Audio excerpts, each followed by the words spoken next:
Bom, agora a gente muda de assunto e fala sobre a relação do governo americano com a Venezuela. A presidente interina da Venezuela, Delcy Rodrigues, nomeou Félix Plascencia como representante do país nos Estados Unidos. Ele será o primeiro enviado venezuelano a Washington desde o rompimento das relações diplomáticas em 2019. O anúncio foi feito após uma reunião entre Delcy e a encarregada de negócios dos Estados Unidos em Caracas. Segundo o governo da Venezuela, Félix viaja aos Estados Unidos nos próximos dias com a equipe. O movimento ocorre em meio à reorganização do governo interino depois da prisão do ditador Nicolás Maduro pelo governo americano no início de janeiro. Félix Plascencia tem 53 anos e é diplomata de carreira. Já foi chanceler, embaixador da China e na Colômbia e representante permanente em organismos internacionais. A nomeação ocorre após uma reunião no início do mês entre Félix Plascencia e autoridades americanas em Washington. Piotr, mais um dia importante aí das relações entre Estados Unidos e Venezuela, agora tentando normalizar essas relações diplomáticas que foram interrompidas lá em 2019, agora com o governo venezuelano indicando, esse representante do país em Washington. É um gesto bastante simbólico, que inaugura uma nova fase da relação entre os dois países? Só não muda, obviamente, o que os americanos decidiram para a Venezuela depois e decidiram da forma, acho que o Donald Trump chegou a explicar isso aí, ele comparou ao Iraque à época, Nós devolvemos o Iraque à oposição e depois vários grupos queriam assumir o poder e virou a bagunça que virou depois a captura do Saddam Hussein, especialmente no caso do Saddam Hussein. Claro, do ponto de vista diplomático, você ter um representante em Washington é para, digamos, ter uma conversa mais próxima. Agora, o caso da Venezuela ainda vai demandar muita coisa, Porque eu tenho uma oposição venezuelana que está reclamando de ter novas eleições, de ter possibilidade de voltar ao poder, mas eu tenho também um país que foi tomado por milícias. O Maduro era dono de uma milícia, ou contratava milícias para defender, porque ele não confiava nem no próprio exército. E olha que ele promoveu um monte de gente a generais para controlar o exército, as forças armadas venezuelanas. Nós estamos falando de um país que se deteriorou tanto do ponto de vista institucional e você não tem mais, a sociedade não consegue comandar a sociedade organizada, porque você tem um país cheio de criminosos ainda. A questão é saber até onde vai esse governo da interina, porque ela ainda é interina, por mais que tenha assumido do ponto de vista legal, mas ninguém imagina que ela vai permanecer por muito mais tempo. Aí, qual será a solução americana para isso, que também não está clara. E quanto mais passa o tempo, tem aquela questão, como eu explico isso para a oposição venezuelana? Porque tivemos uma eleição fraudada na Venezuela, e a oposição foi a vencedora, todo mundo sabe disso, o mundo inteiro reconheceu. Até alguns europeus, como a França, que passavam um certo pano para a Venezuela, também reconheceu, ou seja, todo mundo reconheceu. E eu vou esperar quanto tempo para dar esse poder à oposição? Mas tem essa preocupação que o Trump mencionou, a questão do Iraque. Tudo bem, e faz sentido, mas não dá para esperar muito mais tempo também, porque senão daqui a pouco fica um protetorado americano, que não acho que seja a intenção nem dos Estados Unidos e tampouco da Venezuela de perder completamente a sua soberania. O momento é de transição, mas quanto tempo vai durar essa transição? Augusto, dá para dizer que no horizonte próximo tem novas eleições? Eu andei refletindo sobre isso aí e comecei a enxergar semelhanças entre o que aconteceu no Brasil.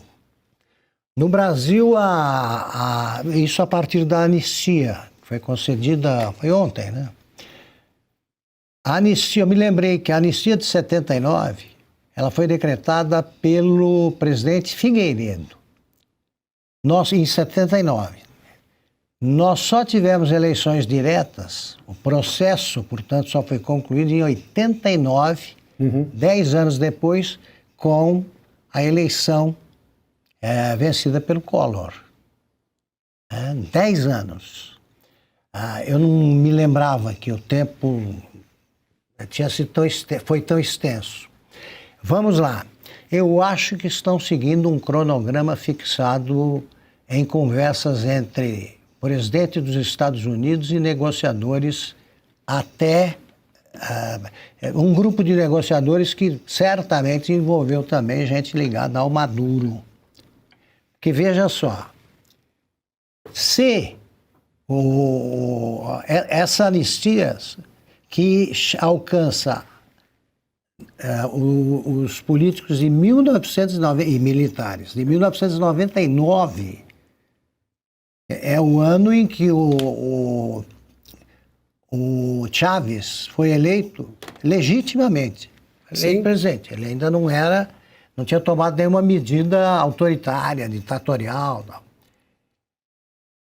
Essa medida só podia ser decretada por alguém do regime, que no caso é a Delcy. Sim. Porque se, como disse o presidente Trump, não podemos nomear a Maria Corina presidente porque ela não tem controle sobre o exército, vai ser difícil e tal. Seria impossível para a Corina decretar anistia até pelos obstáculos que seriam opostos pelos aliados dela. Que imagina, acabam de ser anistiados generais que cometeram crimes e graves. Sim.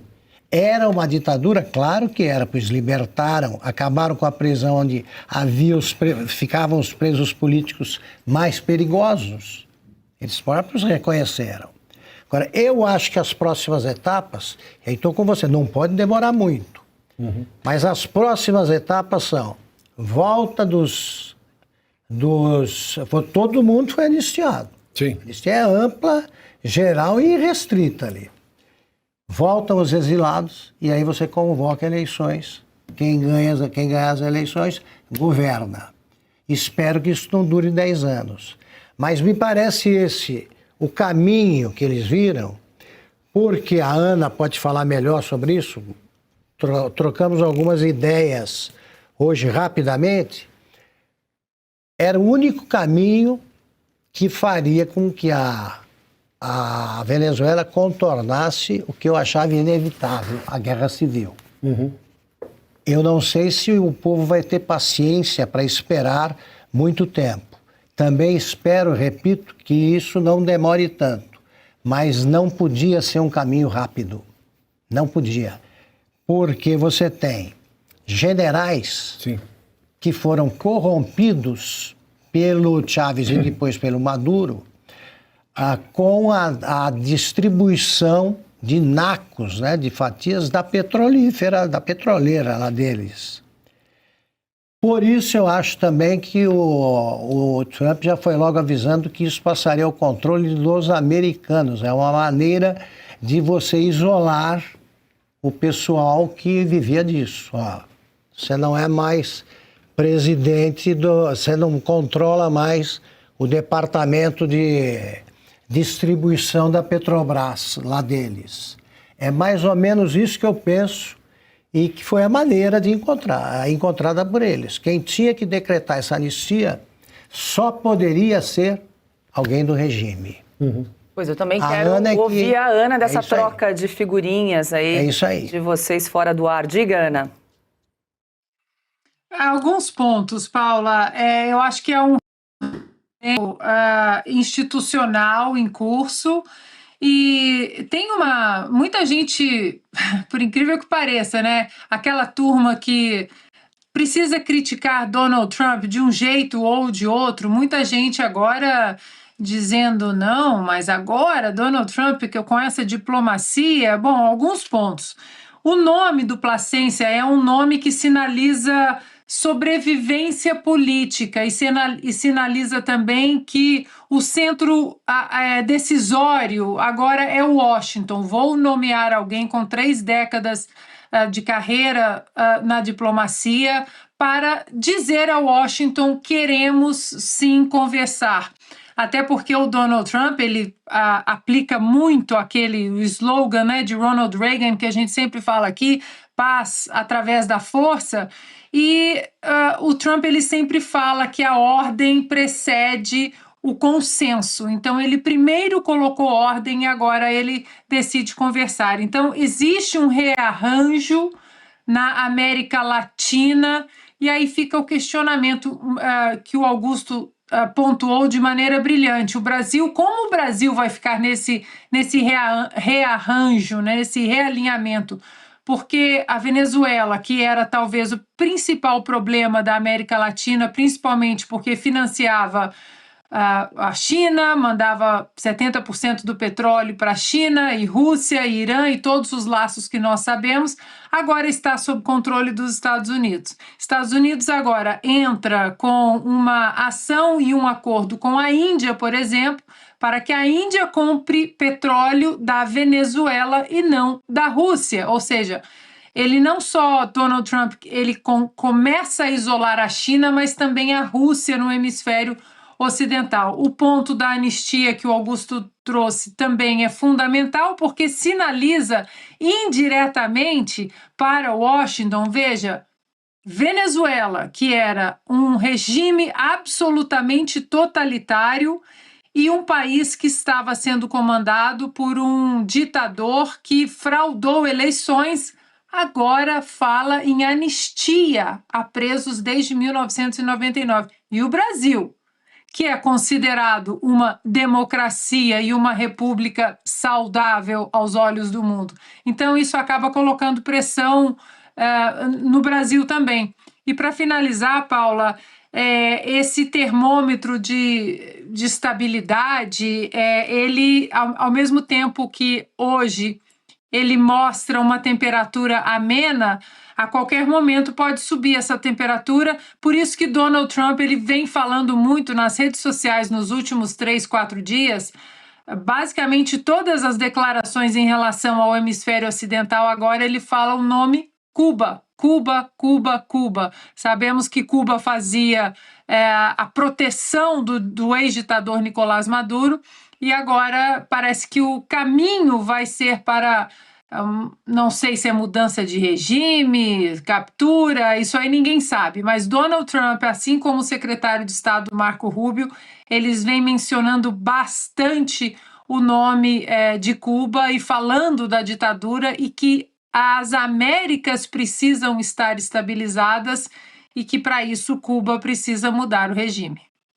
Tu quer complementar? Não, só nesse ponto aí que a Ana mencionou, acerca da compra agora de petróleo, a Índia comprar petróleo da Venezuela. Tem dois movimentos, a Ana já mencionou claramente. O Trump mexe de novo num dos BRICS, e com relação, sobretudo, à questão iraniana.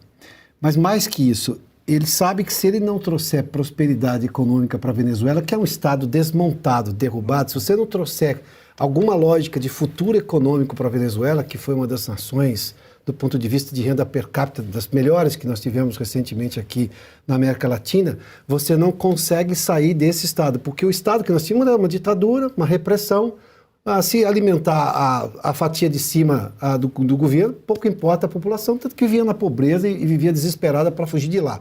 Foram para a Colômbia, vieram para o Brasil, foram para qualquer lugar porque não dava para viver lá. Sinalizar prosperidade econômica é uma das coisas mais eficientes que você tem para sair de uma guerra. E eles estavam numa guerra contra um regime ditatorial. É um movimento estratégico de longo prazo, e aí você vê a maturidade desse momento, não só pelo aquilo que nós estávamos discutindo, que o modelo do Iraque que os americanos aprenderam na própria pele que deu errado, né? Porque você não tem... Quem são os líderes hoje? Você tem a oposição, sim, que ganhou uma eleição e não conseguiu assumir, mas você tem milícia de um lado, milícia do outro, esses generais todos que podem vir com uma raiva danada, você não sabe como é que eles vêm. Se não tiver uma capacidade de um povo organizado, com prosperidade econômica e uma reorganização política, volta tudo que começou, porque você vai ter um novo ditador daqui a alguns anos. É uma visão de longo prazo, é uma solução de longo prazo, porque no curto prazo não dá, não.